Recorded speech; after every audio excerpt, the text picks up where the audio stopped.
तो ये आपका जो है लेसन कितना है 2 है। और इस पाठ का क्या नाम है, क्या हमारे आसपास के पदार्थ शुद्ध हैं। प्रश्न आपका पहला क्या है, क्या हमारे आसपास के पदार्थ शुद्ध हैं। देखिए यहाँ पर हम ध्यान देंगे जो पदार्थ को कितने भागों में बांटा गया है, कितने भागों में बांटा गया है, ठीक है। तो जब हम उसकी भाग का बात करेंगे, प्रकार का बात करेंगे, जब प्रकार का बात करेंगे तो प्रकार में क्या आ जाएगा आपका 2 प्रकार आते हैं, शुद्ध और अशुद्ध। और ये भी किसके आधार पर आते हैं, रासायनिक आधार पर आते हैं। किसके आधार पर आते हैं, रासायनिक आधार पर हम देखते हैं कि वो शुद्ध है कि अशुद्ध है, क्या है, शुद्ध है कि अशुद्ध है। और भौतिक आधार पर क्या होते हैं, कितने प्रकार के होते हैं, तो आपको बताया ना भौतिक आधार पर कितने होते हैं, तो 5 के होते हैं ना, कितने होते हैं 5, जिन्हें हम अवस्था भी कहते हैं। क्या कहते हैं, अवस्था कहते हैं। क्या कहते हैं भैया, अवस्था कहते हैं, ठीक है। तो क्या हो जाएगा, पदार्थ, क्या हो जाएगा, पदार्थ। पदार्थ के प्रकार कहा जाएगा, तो पदार्थ क्या हो जाएगा, पूछा जाएगा आपसे कि पदार्थ कितने प्रकार के होते हैं, तो सबसे पहले आपको कैटेगरी मापना होगा कि किस कैटेगरी का वो पूछ रहे हैं, रासायनिक पूछ रहे हैं कि भौतिक पूछ रहे हैं, रासायनिक पूछ रहे हैं कि भौतिक पूछ रहे हैं, यानी फिजिकल पूछ रहे हैं कि केमिकली पूछ रहे हैं, ठीक है। तो आप समझ लीजिए जब बताएंगे केमिकली यानी केमिकल यानी कि रासायनिक पूछ रहे हैं, तो आप बताइएगा 2 प्रकार के होते हैं, एक होते हैं प्योर सब्सटेंस और इम्प्योर सब्सटेंस। प्योर सब्सटेंस और इम्प्योर सब्सटेंस कितने हो जाएंगे बेटा, केमिकल आधार पर कितने हो जाएंगे, रासायनिक आधार पर कितने प्रकार के हो जाएंगे, 2 प्रकार के। कितने प्रकार के, 2 प्रकार के। कितने प्रकार के, 2 प्रकार के। कौन से हो जाएंगे, तो प्योर सब्सटेंस और इम्प्योर सब्सटेंस, ठीक है। यानी शुद्ध पदार्थ और अशुद्ध पदार्थ, शुद्ध पदार्थ और अशुद्ध पदार्थ, शुद्ध पदार्थ और अशुद्ध पदार्थ। याद हुआ, कोई दिक्कत नहीं, ठीक है। आगे ध्यान दीजिए। अब शुद्ध पदार्थ की परिभाषा आपको पता है, पदार्थ की परिभाषा पता है ना, तो हम क्या करेंगे, पदार्थ को कितने भागों बांट दिए हैं, 2। कितने भागों बांट दिए अभी, 2। क्यों, किसके आधार पर, रासायनिक आधार पर। किसके आधार पर, रासायनिक आधार पर, ठीक है। 2 प्रकार के हो गए, शुद्ध और अशुद्ध। तो शुद्ध का परिभाषा समझते हैं, किसका परिभाषा, शुद्ध का। देखिए शुद्ध मतलब क्या, जो एकदम प्योर हो, जो एकदम साफ हो, जो अच्छा हो, ठीक है, जिसमें कोई भी गंदगी या कोई दूसरा मिलावटी, यानी कहने शुद्ध का भैया मतलब यही होता है ना कि कोई भी मिलावटी न हुआ हो, उसमें कोई अलग से चीज न मिलाया हो, वह अकेला हो, वह अकेला हो, तो उसे ही चीज को हम क्या कहते हैं, शुद्ध कहते हैं। यानी जिसमें एक ही प्रकार के कण मिले होते हैं उसे हम क्या कहते हैं, शुद्ध पदार्थ कहते हैं। जिसमें एक ही प्रकार के क्या होते हैं, कण मिले होते हैं, उन्हें हम क्या कहते हैं, शुद्ध पदार्थ कहते हैं। क्या कहते हैं, शुद्ध पदार्थ। क्या कहते हैं, शुद्ध पदार्थ। आया समझ में, कोई दिक्कत। अभी ध्यान दीजिए, अभी ये 2 प्रकार शुद्ध पदार्थ कितने प्रकार के हो जाएंगे, 2। कितने हो जाएंगे, 2। आगे इसमें सवाल भी है, सवाल जो है वो आपको लगवाया जाएगा, ठीक है। आगे जो परिभाषा है वो और बताया जाएगा, कोई इस बीच में छूटा रहेगा तो वो भी आपको बताया जाएगा, ठीक है। चलिए अभी देखिए कितने बेटा, 2 हैं। कौन कौन से हैं, तत्व हैं और यौगिक हैं, तत्व हैं और यौगिक हैं। तत्व की परिभाषा देखिए, तत्व की क्या परिभाषा होती है, देखो तत्व ना, उसमें कोई तत्व ही नहीं था, होता है ना कहीं कहीं बातों में। अच्छा उसका मतलब छोड़िए, अभी मजाक नहीं, ये सिर्फ सीरियस वाला, ठीक है। तत्व क्या होता है, तत्व, ठीक है, तत्व को समझते हैं। तत्व क्या होता है, तत्व को इंग्लिश में क्या कहते हैं, एलिमेंट। क्या कहते हैं, एलिमेंट। तत्व को क्या कहते हैं, एलिमेंट। तत्व को क्या कहते हैं, एलिमेंट। तो तत्व के कितने प्रकार हो, तत्व के क्या हो जाएंगे, तो तत्व मतलब जिसमें एक ही प्रकार के क्या पाए जाते हैं, कण पाए जाते हैं, यानी ऐसे पदार्थ जिनमें एक ही प्रकार के कण पाए जाते हैं, ना ही उन्हें हम क्या कर सकते हैं, बना सकते हैं, और ना ही उन्हें हम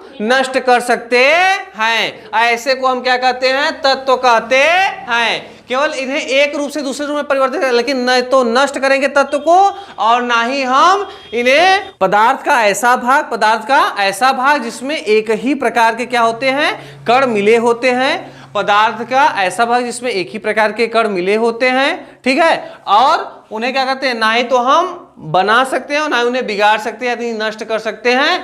और वो क्या होते हैं बेटा, बस इन्हें एक रूप से दूसरे रूप में परिवर्तित किया जा सकता है। ऐसे को हम क्या कहते हैं? तत्व कहते हैं। तत्व कहते हैं यानी जिसमें एक ही प्रकार के कण हो, जिसमें एक ही प्रकार के कण हो उसे हम क्या कहते हैं? तत्व कहते हैं। क्या कहते हैं? तत्व कहते हैं। अब आ जाते हैं यौगिक कंपाउंड में। किसमें? कंपाउंड में। यौगिक, यौगिक क्या होता है? यौगिक जो होते हैं इसमें दो या दो से अधिक निश्चित अनुपात में, निश्चित अनुपात में क्या बना देते हैं? निश्चित अनुपात में मिलकर के किसी नए पदार्थ का निर्माण करना ही क्या कहलाता है? यौगिक कहलाता है। यानी दो या दो से अधिक जो यौगिक होंगे, तत्व होंगे, जो दो या दो से अधिक क्या होंगे?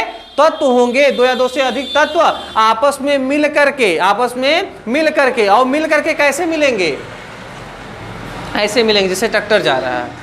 ठीक है ठीक है, आपस में मिलकर दो या दो से अधिक तत्व आपस में मिल करके, दो या दो से अधिक तत्व आपस में मिल करके और कैसे मिलेंगे? एक निश्चित अनुपात में। कैसे मिलेंगे? एक निश्चित अनुपात में मिल करके नए पदार्थ बनाना ही क्या कहलाता है? यौगिक कहलाता है। यानी यौगिक बनता है। ठीक है, जैसे H2O क्या होता है? H2O। ठीक है, CO2, ठीक है, CH4, ये सब क्या है? एक निश्चित अनुपात में मिलकर के बनते। क्या होते हैं? एक निश्चित, इन सब का क्या होता है? अपना एक निश्चित अनुपात होता है। इसमें क्या होते हैं? अलग अलग, वैसे ऑक्सीजन क्या हुआ? हाइड्रोजन एक तरीके से अलग तत्व है, ऑक्सीजन अलग से अपना तत्व है। ठीक है, लेकिन जब दोनों मिल गए तो क्या बन गया बेटा? जल बन गया। क्या बन गया? जल। लेकिन ऐसे ही नहीं मिल करके बना, इनको क्या किया जाता है बेटा? एक निश्चित अनुपात में डाला जाता है, एक निश्चित क्रिया द्वारा डाला जाता है, निश्चित मात्रा में डाल के बनाया जाता है, निश्चित मात्रा में मिलकर के बनते हैं। अनुपात का मतलब समझ लो, निश्चित मात्रा। जैसे अगर आपको दाल बनानी हो तो जितना मन में आएगा उतना नमक डाल दोगे, जितना मन में आएगा उतना हल्दी डाल दोगे, उतना टमाटर डाल दोगे, नहीं ना। एक निश्चित अनुपात में डाला जाता है, समझ के एक निश्चित मात्रा होती है। ठीक उसी तरीके निश्चित मात्राओं को, निश्चित तत्वों को लेकर के निश्चित मात्रा के साथ मिला करके हम अगर कुछ चीज बनाते हैं तो उसे हम क्या कहते हैं? यौगिक कहते हैं। यौगिक कहते हैं।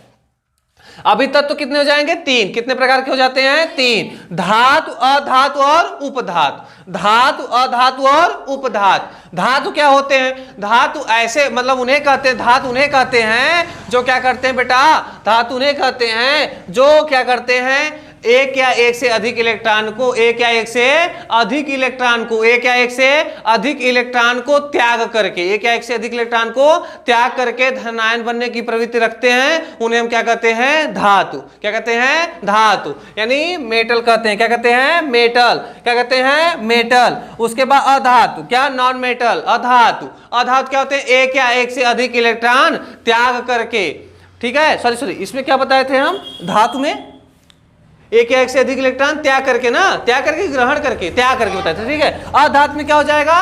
ग्रहण करके, एक या एक से अधिक इलेक्ट्रॉन ग्रहण करके, एक या एक से अधिक इलेक्ट्रॉन ग्रहण करके ऋणायन बनने की, क्या बनने की? ऋणायन। क्या बनने की? ऋणायन बनने की प्रवृत्ति रखते हैं, उन्हें हम क्या कहते हैं? अधातु, यानी नॉन मेटल कहते हैं। क्या कहते हैं? नॉन मेटल कहते हैं। उपधातु में चले जाएंगे, यानी मेटलॉइड। क्या हो जाएगा? मेटलॉइड। मेटलॉइड यानी उपधातु हैं, दोनों बनने की प्रवृत्ति रखते हैं, उन्हें हम क्या कहते हैं बेटा? उपधातु। क्या कहते हैं? उपधातु। क्या कहते हैं? उपधातु। तो समझ में आया? पदार्थ को रासायनिक आधार पर कितने भागों में बांटा गया है? 2। कितने भागों में? 2। कौन से? शुद्ध पदार्थ और अशुद्ध पदार्थ, प्योर सब्सटेंस और इम्प्योर सब्सटेंस, प्योर सब्सटेंस और इम्प्योर सब्सटेंस। ठीक है, उसके बाद तत्व। शुद्ध पदार्थ कितने भागों में बांट गया? 2। कितने भागों में? 2। कौन कौन से? तत्व और यौगिक। तत्व और यौगिक। ठीक है, एलिमेंट और कंपाउंड। ठीक है, और तत्व को फिर कितने भागों में बांट दिया गया? 3। धातु, अधातु, उपधातु। धातु, अधातु, उपधातु। धातु, अधातु, उपधातु। अब आ जाइए इधर अशुद्ध पदार्थ में। किसमें? अशुद्ध। इसमें क्या हो जाए? चाहे जो पदार्थ चाहे जैसे करके एकदम आपस में मिले उसे हम क्या कहेंगे? अशुद्ध। अशुद्ध मतलब जिसमें कुछ भी कैसे भी किसी भी मात्रा में मिला दिया जाए उसे हम क्या कहेंगे? अशुद्ध। क्या कहेंगे? अशुद्ध। ठीक है, इसमें अशुद्ध पदार्थ कितने प्रकार के हो जाएंगे? 2। क्या? समांगी मिश्रण और विषमांगी मिश्रण। समांगी मिश्रण और विषमांगी मिश्रण। समांगी मिश्रण और विषमांगी मिश्रण। ठीक है, समांगी मिश्रण मतलब जिसमें समान रूप से मिल जाए। समांगी मिश्रण मतलब जो समान रूप से मिल जाए, जैसे चीनी और पानी समान रूप से मिल जाते हैं ना, क्या हो जाए जिसमें जो समान रूप से मिल जाए उसे हम क्या कहते हैं, समांगी मिश्रण। विषमांगी मिश्रण जो क्या हो जाए समान रूप से न मिले, समान रूप से न मिले उसे हम क्या कहते हैं, विषमांगी मिश्रण। क्या कहते हैं, विषमांगी। जैसे गेहूं और चावल, आटा और चावल क्या आपस में सही तरीके से मिल जाते हैं, नहीं मिलते हैं, तो हम क्या कहते हैं इसे, विषमांगी मिश्रण। क्या कहेंगे, विषमांगी मिश्रण। ठीक है, आया कि नहीं समझ में इतना। बाकी सब और सब इसके अंतर्गत बहुत सारे और हेडिंग है, उनको हम नेक्स्ट डे पढ़ते हैं, लेकिन अभी के लिए इतना आप लोग नोट कर लीजिए। ठीक है, और परिभाषा आप लोगों को क्लियर हो गया होगा। ठीक है, बाद में लिखा भी दिया जाएगा। चलिए बंद करिए।